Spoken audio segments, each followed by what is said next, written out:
Balita mga boys, so pagkatapos nga ng 3 araw na hindi masyadong nakakapagod at hindi masyadong stressful na trabaho, napagkasunduan nga ng mga tropa na magkita kami sa may center. Ngayon, nagbike lang ako papunta ron at medyo maganda talaga yung panahon. And on my way, nadaanan ko nga yung thrift store dito na malapit sa amin, no? So dito marami kang pwedeng pagpilian, mga furnitures, mga kitchenwares, ang dami dyan, mga bed frame, mga sala set. Meron din silang mga sports accessories dito, no? Tsaka mga books.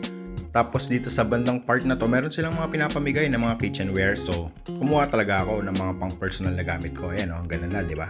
Kung wala lang lakad, baka nakuha ko na yung lahat. So, eto lahat yung mga nakuha ko. Baso, plato, tsaka maliliit na plato. Pagkatapos nga, ay dumiretso na uli ako pupunta dun sa meeting place namin ng mga tropa. Siyempre, ka muna.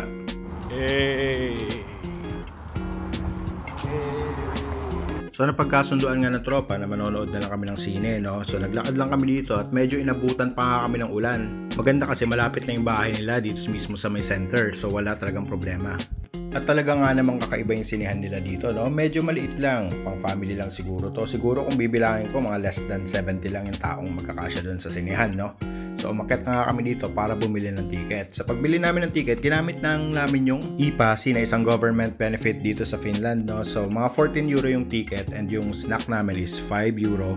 Nakaka-excite lang kasi na manonood ka ng sine sa ibang bansa. So ito yung mga snack nila, popcorn, tapos yan na nga, nagbabayad na nga kami gamit kaya sinabi kong e-passy.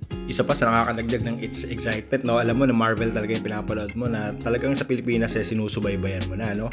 At ang kagandahan pa rito, yung mga powder nila, yung mga cheese powder nila, yung sour and cream powder nila, unlimited yan. Ikaw nang bahala magtaktak dyan, taktak mo dyan lahat, lagay mo lahat, bahala ka na, no?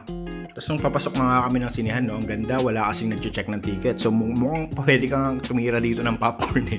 So ito nga yung sinasabi ko, maliit lang talaga yung sinehan nila at konti lang talaga yung tao.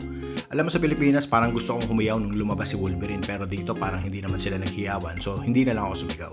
So nung natapos nga yung movie, alam na ako anong magiging kasunod niyan. Maulan, malamig na beer, masarap na pulutan. San ka pa? And apparently, kahit na ng ibang bansa ka, nagagawa mo pa rin yung mga usual na nagagawa mo nung nasa Pilipinas ka pa.